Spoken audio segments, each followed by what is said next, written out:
ان اي واحد كيدير شي حاجه في الدنيا هذه يديرها عن حب، ويديرها بلا ما يتسنى واحد المقابل. اول حاجه بعدا فاش تكون نتايا الا بغيتي تكون صانع محتوى، خاصك دير واحد الحاجه اللي نتايا تكون كتبغيها وكترتاح فيها بدون تفكير في الارباح ولا. والحاجه الثانيه هي طريقه تعامل المؤثرين المغاربه اللي ولفناهم ما شاء الله في قطر ولا في النسخه السابقه اللي كانت في الكوت ديفوار. غير هو داك الكرم بزاف وبحال هكا تيرجع للدل. اخوان السلام عليكم ومرحبا بكم في فيديو جديد وسنه سعيده. اليوم بالضبط 1/1/2026.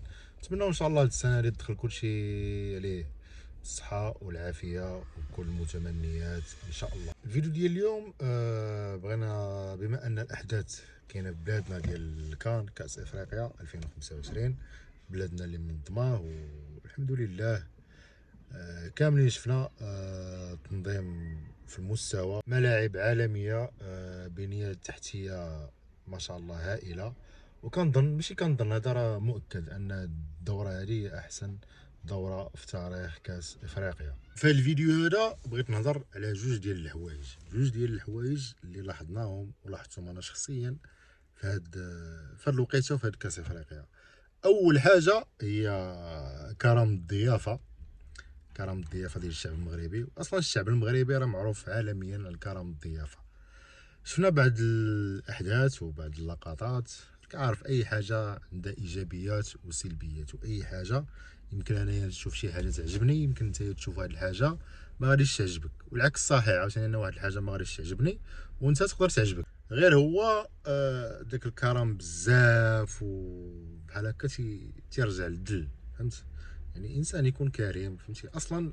اصلا داكشي اللي موجود بلادنا راه داك براسو كرم لهادوك الناس اللي غادي يجيو لهنا. يعني انسان موجد له جميع الظروف الملائمه، تيرانات مزيانين، بنيه تحتيه كاينين، لي زوطيل، عدد الكرم ديال الشعب المغربي، فهمتيني؟ عدد حنا اي براني راه كنرحبوا به، سواء كان عربي او افريقي او اوروبي او امريكي ولا من اي جنسيه كان، غير كيكون في المغرب هنا ما عمر شي واحد يلقى مشكل مع الشعب المغربي، وهذا الشيء هذا راه معروف وحنايا راه حنا عارفينه.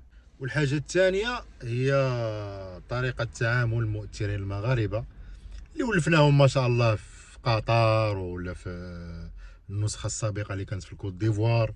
كل نهار كيصوروا فيديو، اش من فيديو، جوج ثلاثه الفيديوهات في النهار، وكيهضروا على في قطر راكم شفتوه حب الوطن والنشيد وكرم الشعب القطري وسوق واقف وسوق جالس. وفي الكوت ديفوار نقل الاجواء الافريقيه وكيفاش كدوز المسابقه وكيفاش بزاف ديال الحوايج وكلشي فرحان وكلشي. ولكن سبحان الله ما عرفش السبب، زعما كاملين كنا منتظرين ان في هذه كاس افريقيا وبالخصوص انها في بلادنا غادي تنقص عليك مصاريف التنقل وملاعب قراب. يعني انسان غادي يدير واحد المجهود وغادي يوري الاجواء الافريقيه كيفاش كدوز هنا في بلادنا، مشجعين، الملاعب كذا.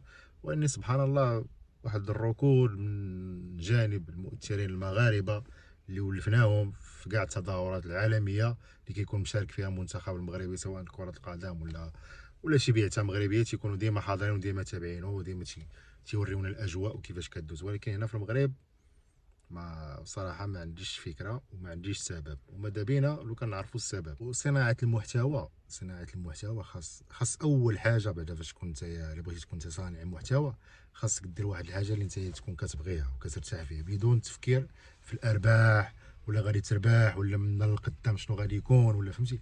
اي فيديو غادي تصوروا، اي فيديو غادي ديروا، خاصك ديرو في ديك اللحظه وتفكر غير في ديك اللحظه اللي كدير فيها انت الفيديو. ما تفكرش واش داك الفيديو غيجيب لك مشاهدات، واش داك الفيديو غيدير البوز، واش غادي نتشهر، واش غادي ندير. لا، واحد الحاجه خاصك تكون انت كديرها عن قناعه وعن حب. يعني انت خاصك فاش تكون شاعل الكاميرا وكتصور، خاصك تحس براسك الدوبامين طالع وفرحان وكدير واحد الحاجه اللي انت كترتاح فيها.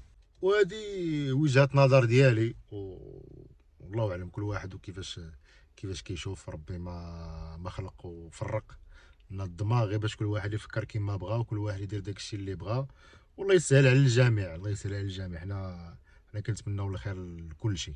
وايضا شفنا النيفو طالع في صناعه المحتوى، وهذه هي صناعه المحتوى نتاع بصح، سواء هادشي اللي كيقدم داك الشاب السعودي اللي جا للمغرب. وطبيعه الحال كتكونوا كاملين شفتوا المعامله اللي تعامل مع ديك الدري ولد الرباط فاش سولوا على الطريقه اللي كتدي الملعب، ومن بعد شنو دار له واحد الكادو. وهذه هي صناعه المحتوى. يعني انت خصك تكون كتقدم واحد الحاجه اللي كتنفع بها الناس اللي دايرين بك، فهمتي؟ ماشي كتنفع بها غير نتايا. خاص صناعه المحتوى تدير واحد المحتوى ولا داكشي اللي كديرو نتايا تنفع به كاع الناس اللي دايرين بك. وايضا ماشي غير داك الشاب السعودي، كاين حتى واحد مؤثر صانع محتوى حتى هو جزائري، وانا شخصيا كنت نتبعوه يعني بشحال هادي. يعني هو خطير السياسه، ما كيهضر لا في السياسه، ما كيهضرش.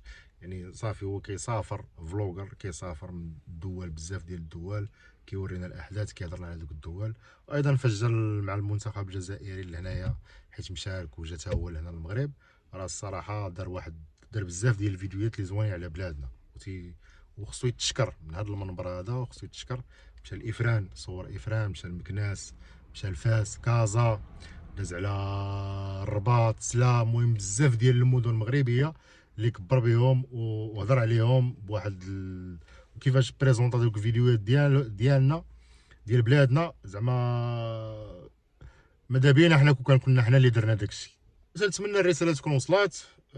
تنتمنى ان اي واحد كيدير شي حاجه في الدنيا هذه يديرها عن حب، ويديرها بلا ما يتسنى واحد المقابل. ماشي اي حاجه، سواء صناعه المحتوى ولا الخدمه ديالك اليوميه ولا علاقتك مع صحابك، مع عائلتك، اي حاجه كديرها في الدنيا هذه ديرها لوجه الله، وديرها حيت انت باغي ديرها من الداخل، وما عمرك تسنى زعما دير واحد الحاجه وتسنى ضروري خصها ترجع عليك بالخير ولا بالشر، فهمت؟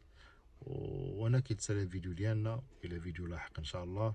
ونتمنى ان شاء الله الرساله تكون وصلت وتكونوا فهمتوها. الى فيديو لاحق ان شاء الله. السلام عليكم.